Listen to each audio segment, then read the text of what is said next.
Hey, what's up, y'all? It's Tati. And let me start off with Tony Khan's announcement. His announcement was about the Collision show that will start airing on June 17th and will air every Saturday live, and it's a 2-hour show. I did talk about that on my channel earlier because AEW and also TNT did confirm this earlier today. So I thought that it would be a waste if he were to come on Dynamite and only announce the Collision show. So if you don't have social media, then you're like the only person who would not know about the Collision show. So I was really disappointed that all he had was that to announce.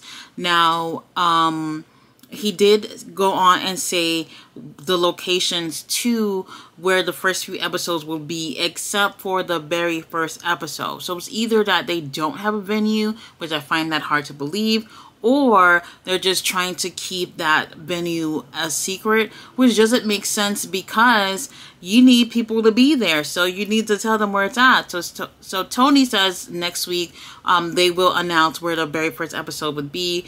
Obviously, people are speculating that the first episode will be in Chicago. If it is in Chicago, then people will definitely be speculating that CM Punk will be there. I just feel like this is a really weird move. I don't understand why this needs to be a secret. So for 3 freaking weeks in a row, you have an announcement about nothing, right? First week is I have an announcement about an announcement that I'm going to make next week. And then today was an announcement that you made earlier in the day, and you're just telling us again. And then now next week you want to wait to tell us where the very first episode would be. That is just so weird. I was reading a comment. Somebody said that Tony Khan, when he's on the microphone, he looks like he's being held at gunpoint because he looks like so awkward or whatever. I don't know what it is, but that really made me laugh. But look, I was really disappointed about that. And I have to say this before I get into my review is that while I really do enjoy AEW, I really am not happy about watching okay shows. Like, these shows are just okay and not solid. Yes, we will have really, really great moments, but altogether it's okay. And it's like, I need better than okay. I need a stronger show to watch. You guys just added another 2-hour show, a live show. People are going to expect more. People are buying into your product. People are, instead of finding something else to do, they are spending those 2 hours or 1 hour watching your show. They're spending $50 on a pay-per-view that you don't have barely any build-up for, but for only 2 matches. It's absolutely insane that, you know, while I'm happy that they're able to get another 2-hour live show, I still feel like the product is not solid enough on a weekly basis to even add another 2-hour show. So I really want to see more solid things going on from AEW from now on. I don't want to be like, it was okay. I want to see better than okay. I don't know. I don't want to get into a rant about it, but let's get into what happened on Dynamite tonight. We started off this show with Wardlow in the ring. He is upset about Christian's promo from last week, and he invites Christian to come to the ring and spit into his face. Christian does come, but he comes with Luchasaurus. They make their way to the ring, and before Christian could even spit on him, Wardlow grabs him by the neck, and Luchasaurus goes and attack him. And then both of them attack him, and they even brought in a ladder to continue the attack. So later on the show, we do have Wardlow, who's upset about getting attacked. We also have Arn Anderson, who's upset about that as well. But he told Arn Anderson before he went out there not to come out in case something like that would have happened. So you knew he was going to get attacked. You tell Arn to stay in the back, but you're going to go out there on your own. All right, cool. So now he's talking about that they're going to have a ladder match for the TNT title at Double or Nothing. So now we have like a third match added onto the card. Well, no, wait. Maybe a third match added onto the card that has been confirmed. So to be honest, it does feel a little bit weird that Christian is in this title scene instead of Luchasaurus. But what I do think they should have done was had Christian come back without Luchasaurus and then incorporate him a little bit later into the storyline. It just feels a little bit weird. Either way, Christian is a seasoned wrestler who can help possibly elevate the TNT title to some type of prestige. So, first match of the night, we have Darby Allin and Orange Cassidy versus Lee Moriarty and Big Bill. Throughout the night, we're going to see Darby, Sammy, and Jungle Boy each being in a match. This match was definitely thrown in last second on this card because it was never announced until right before the show. They want to put Orange Cassidy out there, and then they have to showcase Darby Allin looking strong before the pay-per-view. So this was a great match. I did enjoy it. However, it just felt thrown together. Big Bill, Lee Moriarty are super talented, and unfortunately, just because they're heel, they're not really getting the look that they're supposed to get. They're really, really great, and I enjoy what they do. And, you know, going against Orange Cassidy and Darby Allin, like, you don't even have to watch this to know who wins this match.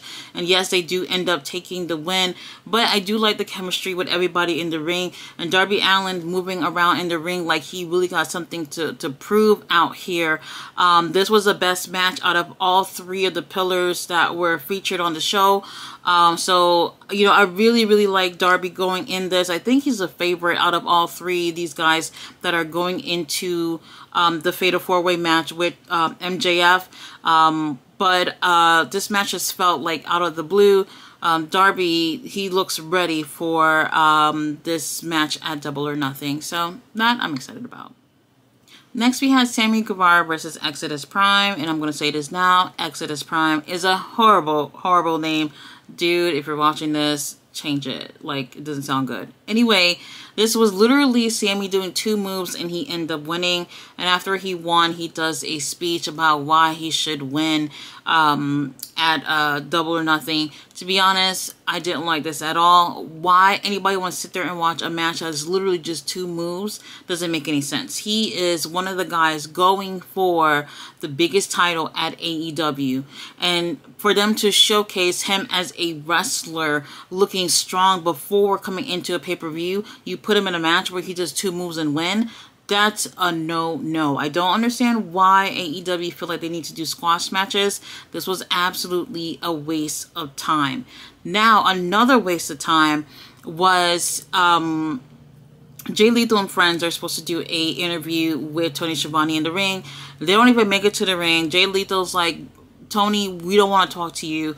We're going to just do our own thing. And before he could really talk about anything, FTR comes behind and attacks Jay Lethal and friends. The first thing they do is actually throw Satnam Singh onto a table that is off the stage.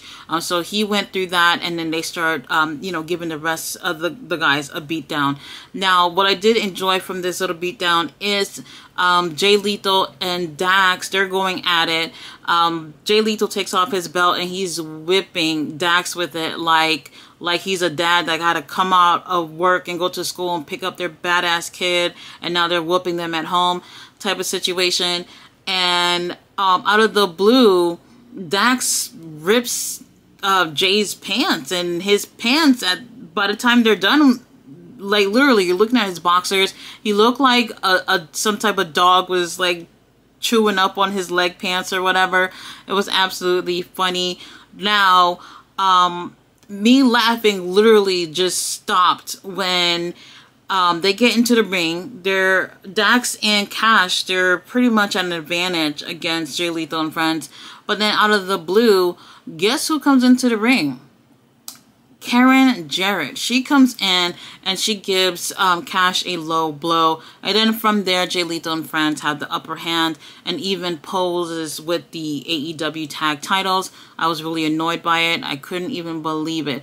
Tell me that Jeff Jarrett is part of the creative team without telling me.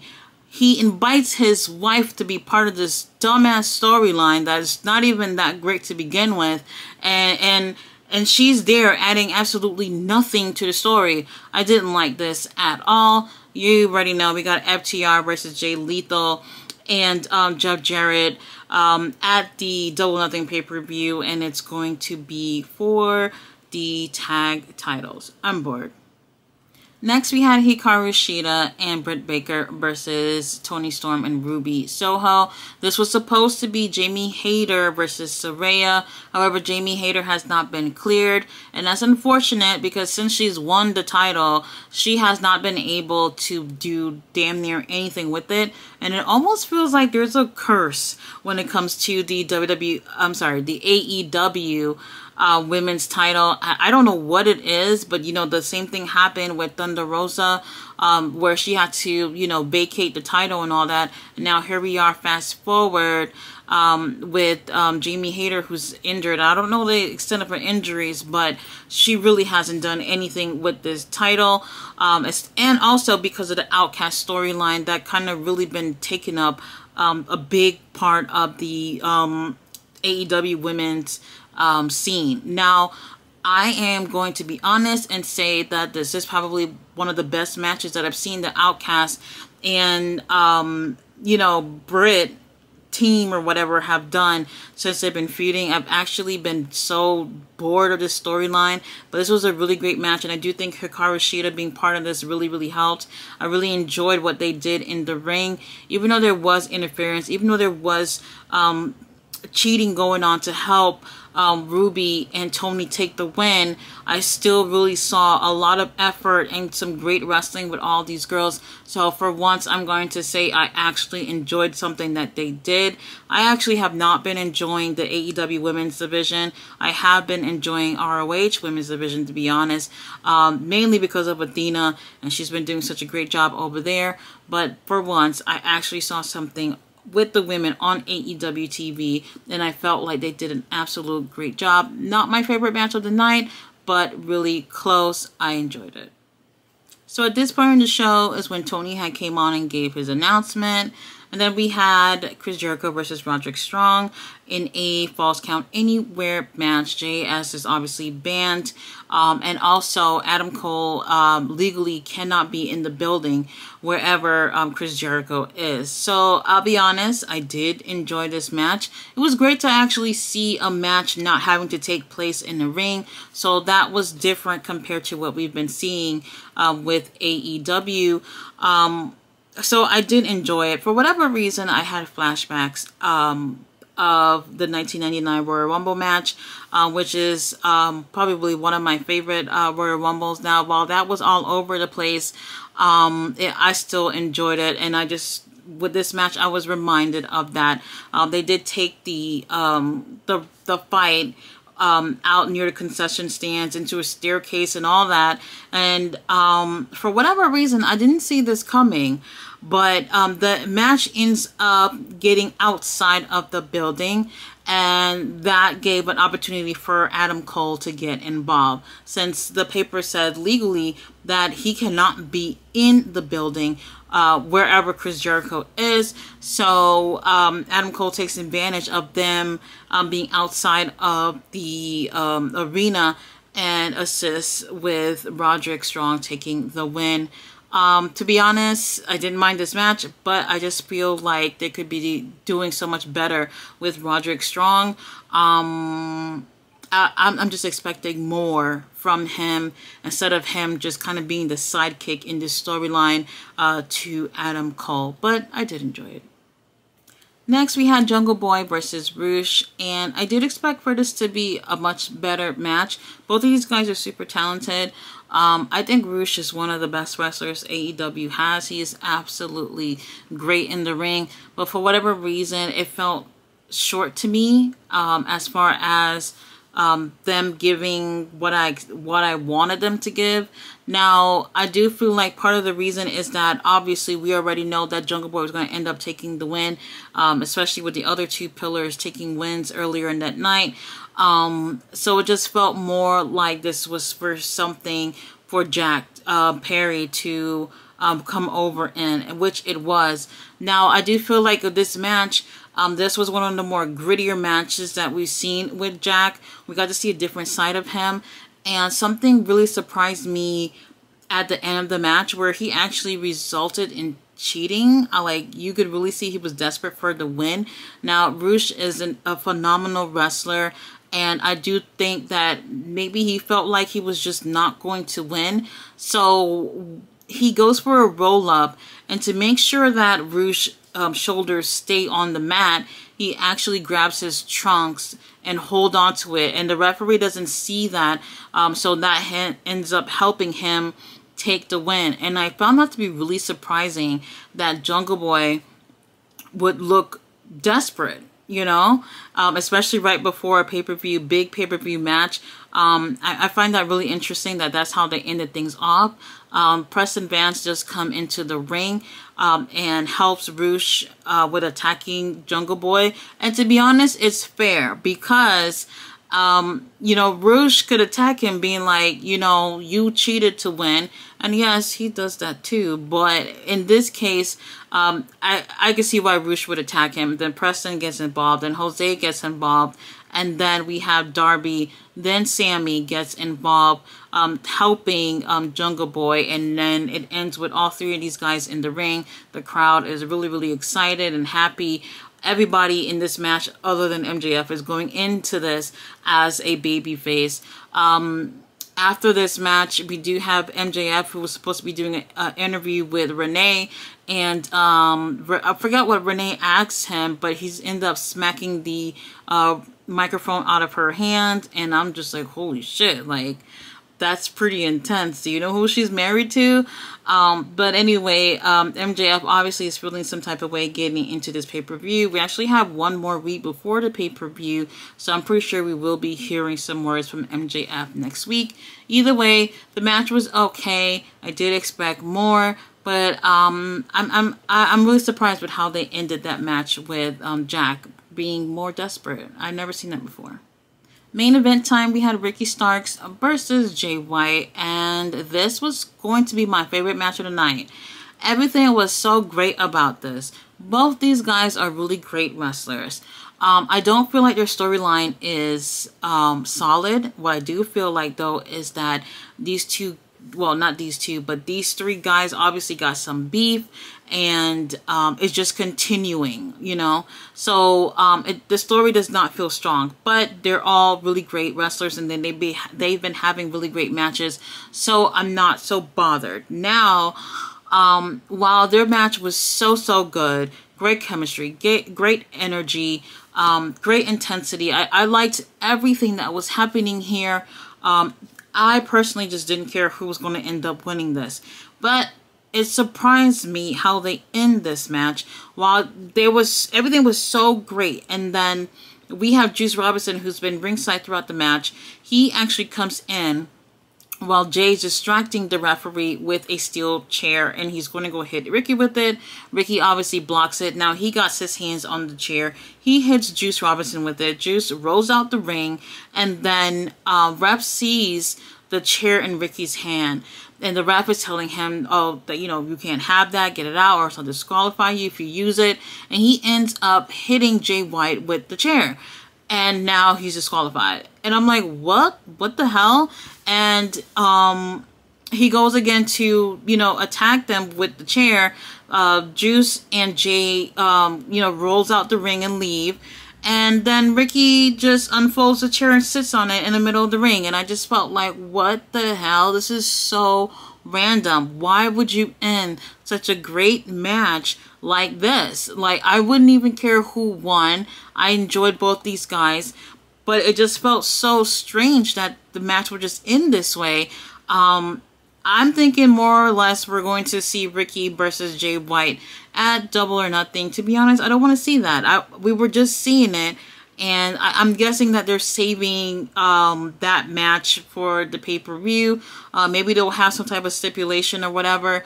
I was really disappointed with how they ended that. Either way, this was still a great moment to show how great these guys are in the ring. But the ending was garbage. Didn't like it. So now we have like 7 5 minutes left of the show, and we still haven't heard from Don Callis. He comes out, and people are booing him to hell, and people are upset. Now, he's talking about how he made Kenny Omega, he's the reason for his success and all this bullshit. At the same time, they are playing the moment where he attacked Kenny during that steel cage match last week. And I thought that was absolutely insane, because that actually helped bring more heat by having everybody over there relive that moment. So I kind of thought that was funny. While he's talking, he has some security guards that are outside the ring, and they're just there to protect Don, because if Kenny comes out, the security can stop him. Kenny comes out though, and Kenny's like, you know what? I'm going to get through all these security guards, and I'm going to make my way in that ring and beat your ass for what you did to me last week.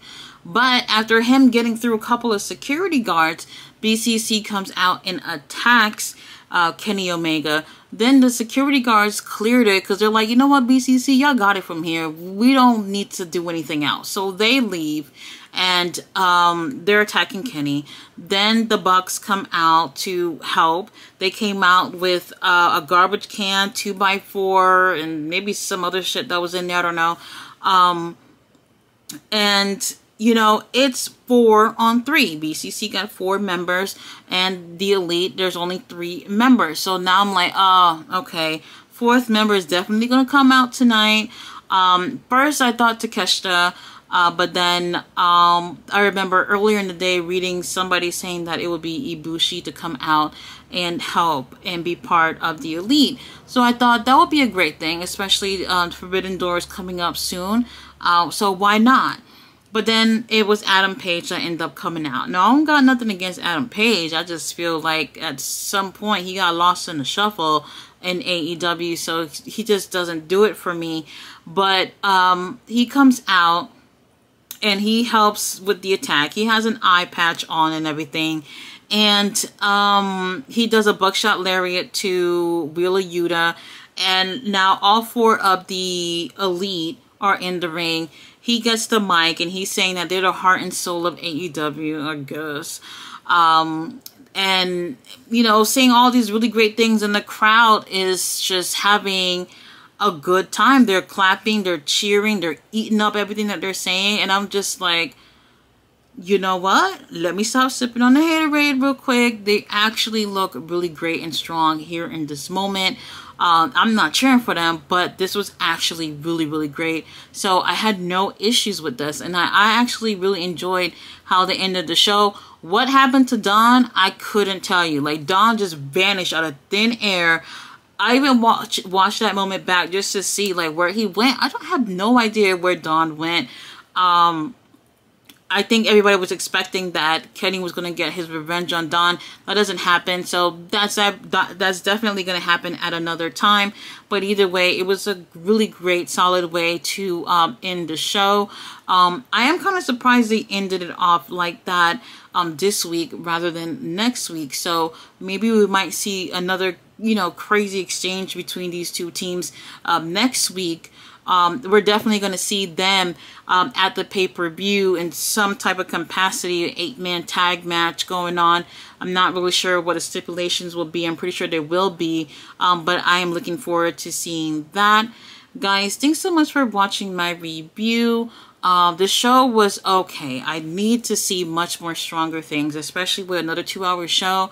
We need to do better, AEW. Either way, I love the show. And what they do. They have a great roster, whatever. Just need more. I need more. Guys, thanks for watching. I'll be back tomorrow with my review with ROH TV. Bye.